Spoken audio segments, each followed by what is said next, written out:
here so you can get a sense of what we've done. There's our trailer as it landed. Framing in for the hot water heater. Really, really well executed trailer. And we put down Sureply, which you saw in the drawings, and then an underlayment of cork, 3mm thick underlayment of cork, and then this marmoleum. Now this pattern is called Newfoundland Slate, and it's beautiful. It's wonderful, and the stuff is like bomb-proof. It's like they use it in hospitals and schools, and it's only now getting popular in residences, high-end residences, because people were kind of afraid of it because they thought it was like, you know, really commercial kind of stuff. But it's so nice and so robust, and so it's eco-friendly, it's sustainable, it's like really good stuff. So we decided we'd use it on our trailer, which people haven't done up to now. And the marmoleum rep is trying to get trailer guys to use this. It's a little pricier. Maybe that's one of the reasons they don't use it, but we sure like it. Okay, so here's some quick and dirty shots. There's the rear garage as we were starting. Solid Douglas fir doors and faces. These are all made from scratch. We didn't buy these, we made them, we milled them and assembled them with dowels and mortise and tenon, etc. You can see the drawer handles that are just scalloped. There's some millwork in the trailer. We elected not to put backs or bottoms in any of the cabinets because you don't need it. I mean, we've got that beautiful marmoleum floor laid down already, and you don't really need a back. You just need the framework to hold it against the wall. It's very stiff, and you know, if you've got doors and tanks and pullouts and things like that, you don't really need backs and bottoms as long as your cabinet's going to stay square. So as long as you construct the cabinet with enough rails in the front, back and top to keep it stiff, then you don't really need a back or a bottom. There's the pantry, and you can see the Salem vent there. That's just the framework of the pantry. The doors aren't put in yet. But what we did do is our doors are inset. They're not surface mount. So if you look closely, I don't know if you're going to be able to see, but later on you can see this. Our doors are actually set into the frame, which is a tricky way to do it. Not done very often because it requires working to really accurate tolerances. There's the back wall, which is cork laid on plywood and then Douglas fir slats with probably 1/2 inch or 5/8 of an inch gap in between with solid wood shutters. There's the pass-through right there. There's that pedestal I was talking about with the openings for the switches. So these would be the two switches inside the trailer for the lighting. And then here's the back panel that's flipped down. And those are the other two switches for the sub-panels for the appliances. So there's a disconnect for the battery, and there's a 110 switch. So that's just the back panel flipped down as a work in progress. There are the tambours being assembled. So these all came in separate little lengths, and we actually had to cut them to length and assemble the whole works to make up the tambour doors.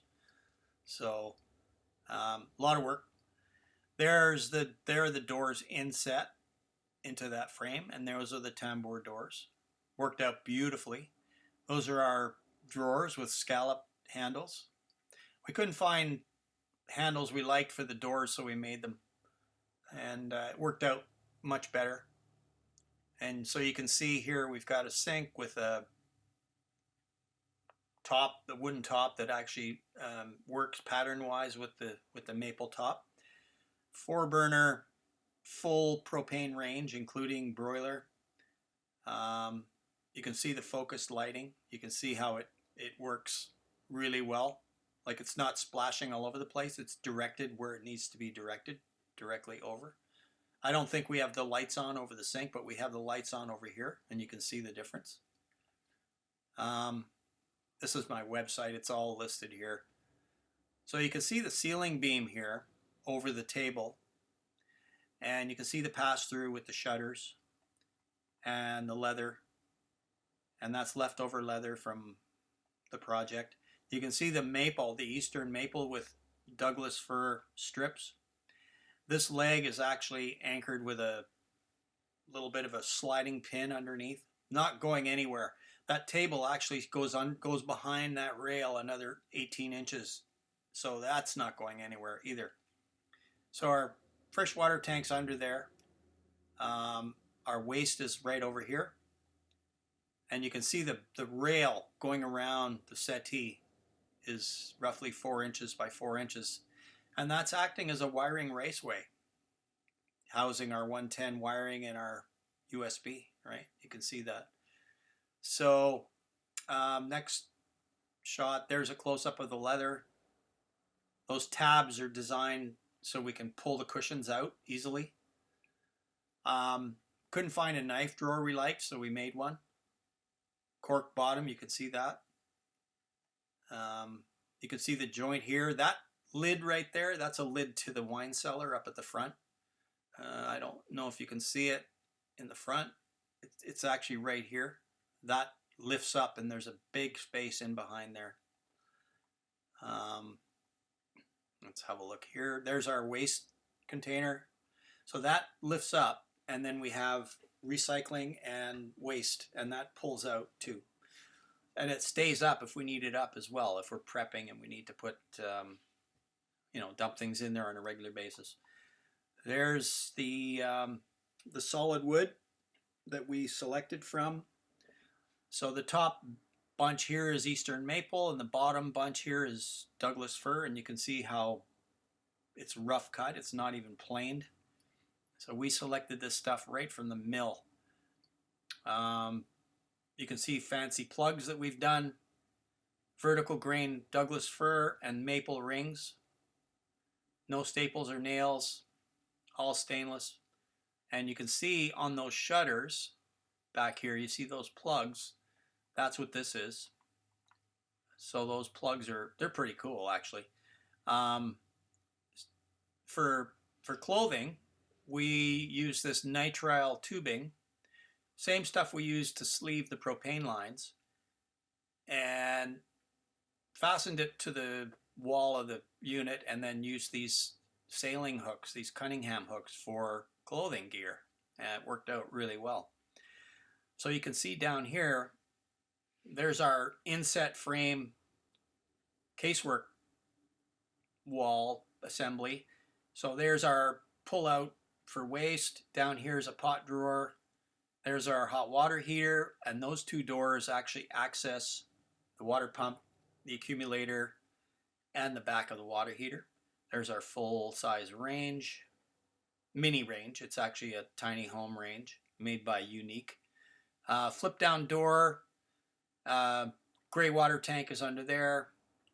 And these are all nice full extension pull-out drawers, pull-out pot drawers, and that's an opening for some shelving that's in behind the shelving is actually the furnace. So, and there are those two outlets, a series of switches for lighting. This is all lighting here. So we can actually configure the lighting in the interior however we want based on which circuits we turn on. And then notice the handles again for handholds. So for the for the flush opening in the counter, we use these things called sauce hinges.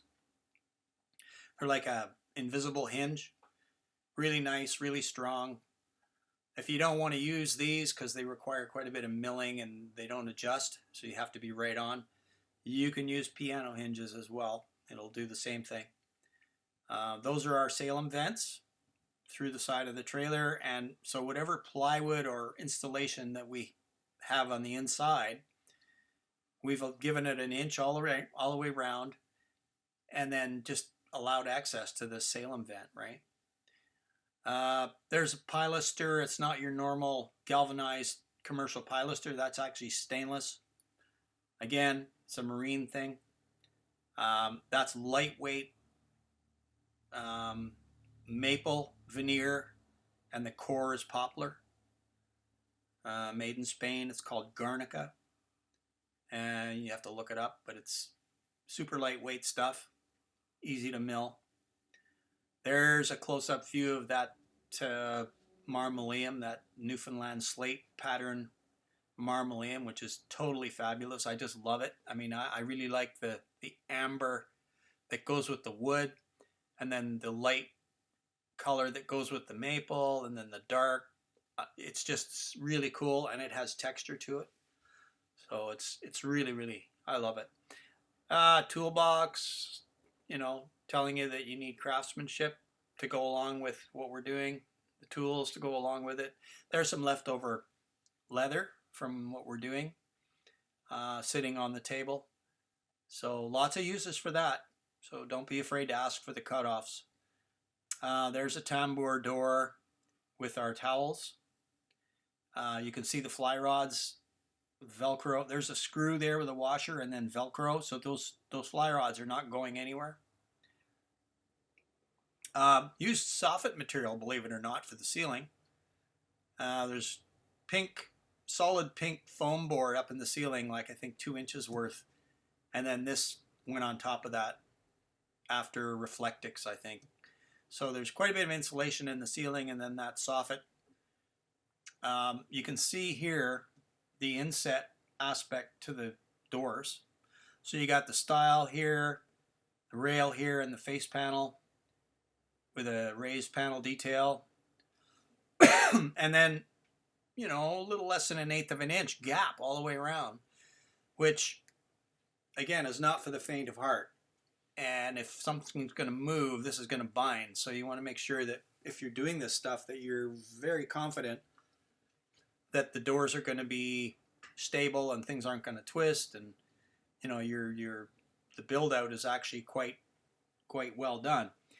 You'll also notice on these face frame, everything's doweled. You see this dowel here, another dowel here, another dowel there. There's one there, another one there, another one there. So there's no staples, no nails. Everything's doweled and glued. There's that Salem vent again. Here we've used self-closing bloom hinges, soft close, so they close with slowly when they get near the end. And that's a very heavy-duty 10-pound magnetic catch, but it's all aluminum. So the doors do not open unless we want them to. These are stainless rods going across here, holding the spices in. What else? There's our hamper, clothes hamper. This is the door for that compost toilet, which you'll see. You can see the Newfoundland slate material is just beautiful. Again, we use this nitrile tubing for handholds and to hold gear. Fire extinguisher. You can see the plugs on the end of our Eastern maple countertop end. There's the pull-out compost toilet on a platform. Heavy duty slides, and really tucks away nicely. Really cool installation, and this hose actually leads to the outside, and there's a small computer fan, really low amperage fan that works all the time. If you go into the spec of the airhead toilet, you'll see that the fan is one of those things that comes with it. We've elected to ventilate it down through the floor at the back. This is the opening to the back of the hot water heater, sorry. This is the readout for the hot water heater. And then what you'll see sort of down here is a water pump, accumulator, hot water tank bypass, and the gauge, which gives us our water pressure. and we've always got valves to turn stuff off if we need to, if we have any issues. There's our bed. Um, it's listed here as foam with the soft top, memory foam, and then these are really cool lights. Couldn't find any lights we wanted, so we made some, and we got these swing out, dimmable, really cool sort of mid-century lights, all out of fur, and the lamps in them are called warm dim, which means that when you typically dim an LED light, it doesn't get warmer, it doesn't change color, it stays the same color. If you take an incandescent light like your old-fashioned light bulbs and you dim them, they become more amber, they become warmer. And that's been a problem in the lighting industry, is when you dim down LED lights in a restaurant or somewhere, they're not warm, they stay kind of cold and lifeless. So now they're making a thing called warm dim, which means that when the light dims, the programming of the LED changes. So more red and yellow LEDs come out through the cluster, and they actually change color to become warmer as they dim. It's called warm dim. And a lot of LEDs are like that nowadays. They're way more money, but it's getting there. The industry's getting there so that they're not so stark and impersonal. So there's our garage now as it stands.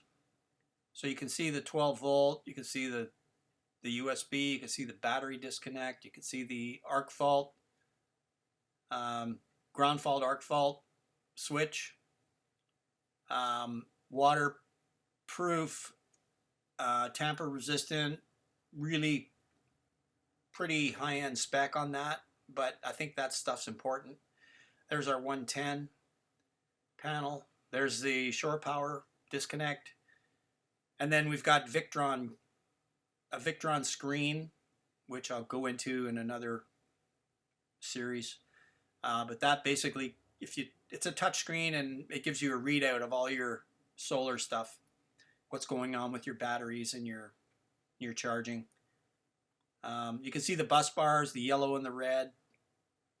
We've got 3 200 amp hour lithium batteries by Discover Batteries in Vancouver. That's our solar charge controller right here. And you can see we've got circuit breaker, battery disc or solar charge disconnect, bus bar. There's tons of stuff in here, and I'll get into it in another video. Here's a backup view of what that all is. So there's our electrical thing. You can see the blind there that actually pulls down. Storage up above. We've got a block here that actually lifts things if we need things lifted. And there's our pass-through. And then this is shelving. Shelving above. There's solar up here. You can see the floodlights. You can see our reverse camera. You can see our security cameras. Yeah, a lot of stuff to take in. There's a top view of our solar panels. You can see the longitudinal 80-20, and then you can see the cross rails. So nothing is fastened in the middle of the roof. It's only fastened where these brackets are. You can see these brackets right here, and that's it. And that's point loaded down on top of the wall. So the forces are going down on top of where it can support. Overall front view of the street side of the trailer. You can see mast steps here, which are how we access the roof. And you can see our shower door. You can see the Salem vents. There's the Legend lit handle. You can see that heavy-duty step. This is the street side. So you can see our shore power, hot water access door. There's our propane setup. Couldn't find a propane setup we liked, so we made one. We made it out of this high density polyethylene white material. Again, if you're not set up for working with this, you might want to get somebody to do it, or take a long time and, you know, do it slowly. It's like wood, it's easy to work with, but you know, you have to figure it all out. So basically we used 2 of those units with holes in them for drainage, and then we have 80/20 aluminum structure with aluminum threaded rod and a big wing net up here and a top hold down. And then we have our regulator, a gauge, and then over here you can see we've got that copper with that nitrile sleeving. Worked out really well. A lot of work, but these are 2 30-pound tanks, and I feel confident that these aren't going anywhere, and I didn't feel that confident with the stuff that's available out there that you can buy. So there's an overall view, and we actually made a sunbrella cover for the wheel and for the propane. There's kind of a back view of the street, the curbside. So you can see the double hinges, right? You can see just the way the trailer is made. It's really well made. These are Dee awnings. They're all aluminum. Again, we did a big hunt for proper awnings, and all we found out there was powder coated stuff and heavy stuff, and, you know, vinyl stuff, which, you know, vinyl is great, but it's heavy, and it's just weight was a big factor for us. So we found these Dee awnings, which is a company from Chicago, and they manufacture the awnings that are OEM on Airstreams. So we needed to send them a full-scale profile of the side of our trailer so that they could custom bend the actual awning structure so that it tucked in nicely into our trailer. And you can see here it's beautiful, beautiful, beautiful awning. There's another support that goes across in the middle. I don't know if you can see it right here, but it's a beautifully made product. It's strong and it's lightweight. So we got one of these made over the street side all along. I think it's a 14-foot awning. And then we got a window shade made to cover both our windows on the street side. But it's a window shade. It only goes out a couple of feet, and you can pull it out in like 10 seconds. It's like super nice, super fast. And when it retracts, it goes underneath these tambour aluminum pieces. You can see our mast steps here. They're fold down stainless mast steps. We use those to hold hose when we're filling. We use that to hold hose over here when we're having showers with our pop-up shower. So, you know, they're really handy. We hang lights off of them. Like, they're good for hanging gear. So you can see the level of quality on this trailer. You can see, look at that weld going right across there. Cameras fastened to the 80/20 system. You can have eyelets fastened to the 80/20 system. It's a really versatile product. You can see the quality on the Dee. This is a side view of the window awning. There's a weld at the back corner of the Legend trailer. Gives you a sense of how bomb-proof they are. Here's another use of the 80/20 out near the front. I'm losing my voice, sorry. Out near the front, we have a Starlink dish, and the bottom mount is actually permanently mounted onto these 80/20 rails, and then there's a part that snaps off, which is the dish with part of the stem. That's the part you take away when you're traveling. So we unclip that when we're traveling.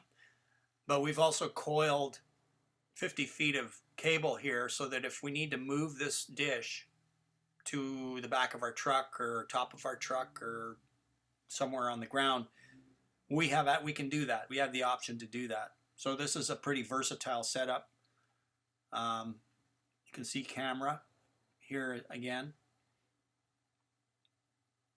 And then this is the through hull. This is the location where we've routed the cable through the trailer.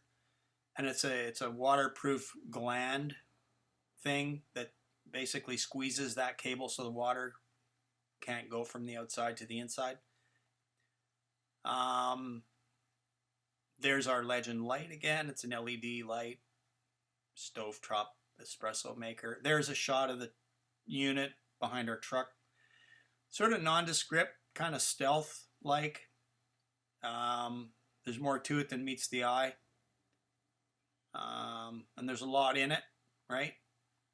So, and then further along here, I've just included some products that I haven't seen out there very much, and I think that they're pretty unique in their functionality.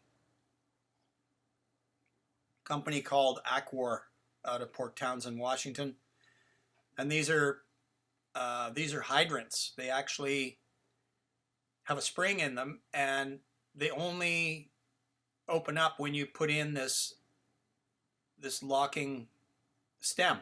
So you can see you push it in and you turn it a quarter turn, and that unlocks the spring and then lets the water out, right? So if you have pressurized water in your trailer, when you push this in with that valve closed, then you can't have water coming out until you turn that valve.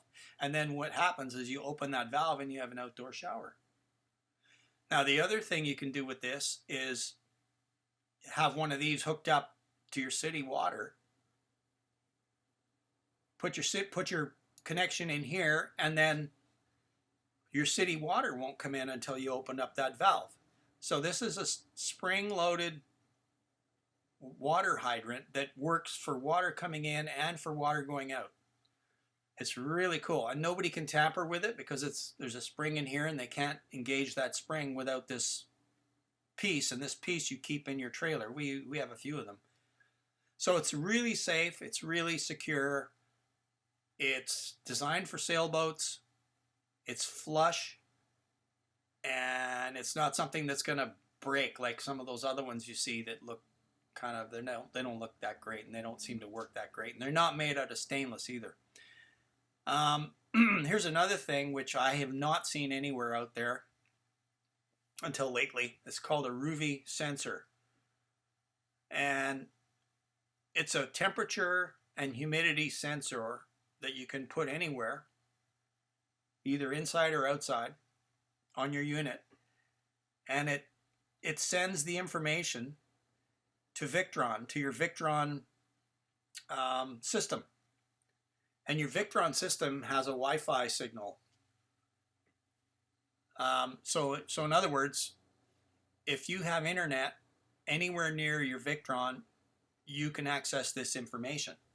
So in other words, if you have Starlink, or if you're near internet, this information goes into your Victron remote monitoring app, and you can actually see the temperature and the humidity anywhere in your trailer from anywhere. So if you're 500 miles away, you can monitor how hot your trailer is and how humid it is. The other thing that's really cool is I think these are just brand new. This isn't a propane sensor. This is a water tank level sensor. And it's completely wireless. You don't have to drill anything. You just adhere it to the bottom of your water tank, and you pair it with your phone, or you pair it with your Wi-Fi interface. And again, this goes through Victron, and you can monitor your water tank level remotely.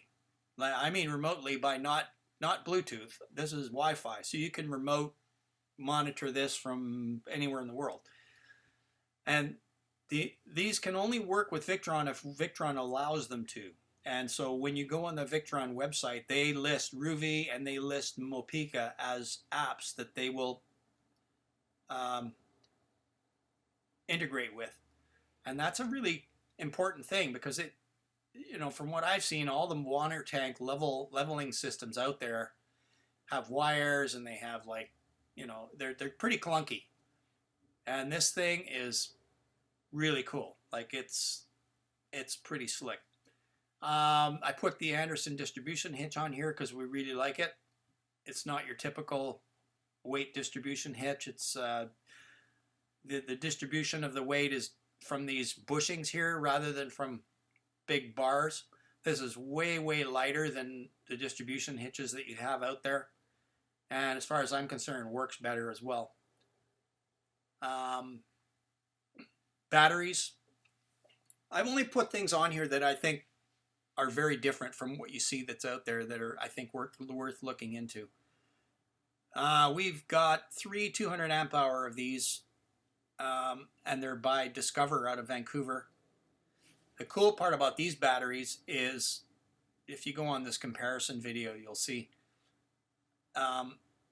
they're super smart, super figured out well.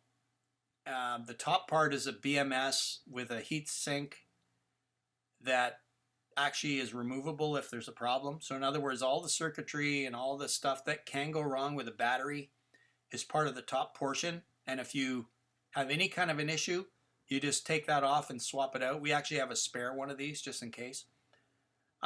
Really good warranty. We actually went across the country last year and one of our batteries was dead. They gave us a new battery, which are $2,000, you know. So this company stands behind their product. The other thing I think is really cool about these batteries, they're not like Battleborn. They don't have a bunch of round cylinders stuck together, you know, welded together. These batteries are prismatic batteries, so they have cells that are flat. And to me, it's a better use of space. It's a better use of the available surface area to provide power. It just seems like a more forward-thinking design. And if you look at that battery comparison video, you'll see why. S-wheel lock. I don't know why I've got S-wheel lock there. Anyhow, Brahma wheel lock video. Brahma wheel lock. This is another Vancouver company.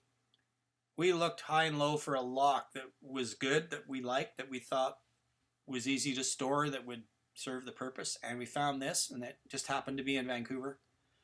And we met the guy that designed it. And this thing is great. It's easy to use. It folds flat. It locks and unlocks easily. And price-wise, it's not ridiculous. So we don't hesitate to recommend it. We're near the end here. Hang in there. Wi-Fi smoke alarm. Couldn't find anything online that had Wi-Fi. They all have Bluetooth or their local, you know, sirens. But I couldn't find anything that would notify if you're somewhere else. So in other words, if you're going away for a weekend and you've left your trailer, you want to know if there's a fire, right? Nothing would do that. So we found this company that actually has a Wi-Fi application. So in other words, again, if you have internet on your trailer, we have Starlink, so there's internet on the trailer no matter where we are. This thing will pair with your internet, and it'll push notification to your phone if there's a fire, if there's smoke. Well, I'm telling you that, you know, I found it reviewed in the New York Times, and they hadn't had UL, so they didn't really review it very much or didn't recommend it. And then since then, they've acquired UL approval. And so far, I mean, it's like 2.5 inches in diameter, and so far it's been fabulous. It's just, that's the way to go. And then here's an 80/20 link, which describes what it is, where it is, how to work with it, etc. And that's about it. So the next stuff we're going to be doing is we're going to be doing video walkthroughs, and I'm going to get into the nitty gritty of some of this wiring and the Victron, and some of the way things work, the interior, how we went about it, and that kind of thing. So stay tuned.